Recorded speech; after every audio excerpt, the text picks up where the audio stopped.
Mbaniriza ku channel yange leero recipe yaffe egenda kubeera ku batya osobola okubeera ngu preparinga starter ya iftar ennyangu nedda ku within 15 minutes oba oli done.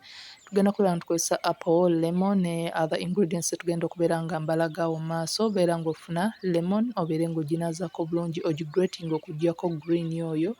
Oluvannyuma tugenda kubeera nga kati tufuna apple esobola okubeera green apple, red apple, eno gy'oba osazeewo okubeera nga okozesa eri just fine. Era osobola okubeera nga eno recipe ogidabolinga giwaateeko, oluvannyuma giggyeemu obusigo otandike okubeera nga ogisala mu bu pieces obutonotono.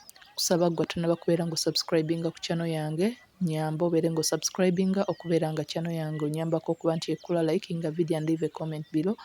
Let me know what you think about my recipes mu comment section. Oluvannyuma tumaze okuba ntugisala bu pieces obutonotono gigatte mu bowel. Then muno na addinzeemu half teaspoon ya cinnamon powder n'eya ginger powder, nembira nteekamu drops za vanilla extract n'amagi. Bino byonna kubeera nga bimakinga flavorful and tasty recipe eno. Oluvannyuma tugenda kubeera nga kati otabulamu paka nga everything byonna byetabudde bulungi nnyo. Gattamu ne butto vegetable oil atayina kawoowo, oba osobola okubeera nga kati wano okozesaawo coconut oil. Beera ng'otabulamu obeere nga oteeka bbali mixture eno. Kusaba obeere ng'onyiga kade okubeera nga otaninga on notifications zo, obeere notified bwe mba nga ntaddeyo video. Then oluvannyuma tugenda kubeera nga muno tugattamu sukaali, osobola okubeera ng'okendeezaako n'okola nga 4 tablespoons oba 5. Oluvannyuma beera nga muno ogattamu coconut cream gwe nakozesezza because nayagadde recipe eno ebeere ng'erimu plant based milk, but osobola okubeera ng'okozesa amata gaffe aga bulijjo, oba oba tukozesezza coconut cream oba milk, oba osobola okubeera nga okozesa almond oba soy milk. Oluvannyuma nakozesezza self raising flour omugattamu in bits nga bw'otabula. Self raising flour no osobola okubeera ng'omukola ewaka ng'ofuna obuglaasi bubiri obw'eŋŋano, oteekemu bu teaspoons 3 obwa baking powder ne half teaspoon y'omunnyo, obeere ng'otabula. Oluvannyuma otandika okubeera ng'omukozesa in this recipe and other recipes enkozesezza ezeetaaga self raising flour. Tandika okubeera ng'omu addingamu bits nga bw'otabula. Twetaaga tubeere nga tufuna butter eri thick obulungi nga teyiikayiika, yeno consistency gye weetaaga ng'osobola okubeera ng'oscoopinga nga butter yo teyiika mu sides. Then oluvannyuma at this rate tugenda kubeera nga ofuna pan obeere nga oteekamu buto. Buto ono omulinde paka nga akyamuse, kw'olabira nti akyamuse oteekamu omulawo kasita olaba nga bubbles forminga kiba kitegeeza akyamuse. Tandika okubeera nga kati oscoopinga butter yeeno nga bw'ogiteekamu. Beera ng'osiikira ku medium heat because tewandiyagadde kubeera nga amandazi gano gataaninga black. Osobola okubeera ng'okozesa ice cream scoop okubeera ng'oggyayo those nice round shapes eri gwe abazeetaaze. Eno recipe nnyangu nnyo yakubeera ng'okola.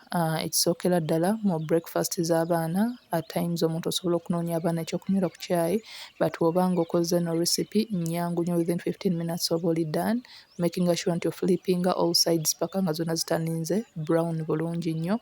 Ekirala nti osobola okubeera nga mu Ramadan eno enjoyinga nga starter oba n'ogirya ku ddaaku, nti n'oba ozuukuse mu kiro osobola okubeera ng'ogipreparinga. Beera ng'odraininga oteekewo ne kitchen towel okubeera ng'oggyamu any excess oil. Nti ekirala eri dairy free eri abantu abo basinywa mata because ekuyamba okubeera nti muno tukozesezza coconut oil. Osobola okubeera ng'okozesa almond milk, osobola okubeera ng'okozesa soy milk oba coconut milk. So nnyangu yakubeera ng'omuntu okola, nti osobola okubeera ng'ogikola nga breakfast eri abaana. Osobola okubeera ng'era amandazi gano ogakola n'obeera nga ogatereka okumala ennaku 2. Tegalastinga for so long because galimu fruit eno eya apple ne lemon oba lemon zest, but singa oba totaddeemu apple mu eno recipe kiba kitegeeza amandazi go gasobola okumalira ddala ennaku nga 4-5 nga weegali bulungi ng'ogatadde mu container. Oluvannyuma osobola okuba nga olaba kati erindaazi liri so soft, osobola okubeera ng'olaba that green lemon zest n'olaba ne apple munda omwo, olirya nga liri so flavorful, liri so tasty and nice. Osobola okubeera ng'era ogakootinga mu cinnamon sugar oba n'obeera ng'odustinga on icing sugar oba n'obeera ng'ogakootinga mu shredded coconut nga you enjoy. with your family and friends. Thanks for watching. Please don't forget to subscribe. Mbasaba mubeere nga checking out my other recipes. Osobola okubeera nga okola ne zilastinga for some good times. Zino zonna recipes osobola okubeera nga zilastinga naddala mweno Ramadan obeera nga ozenjoyinga ne famire yo.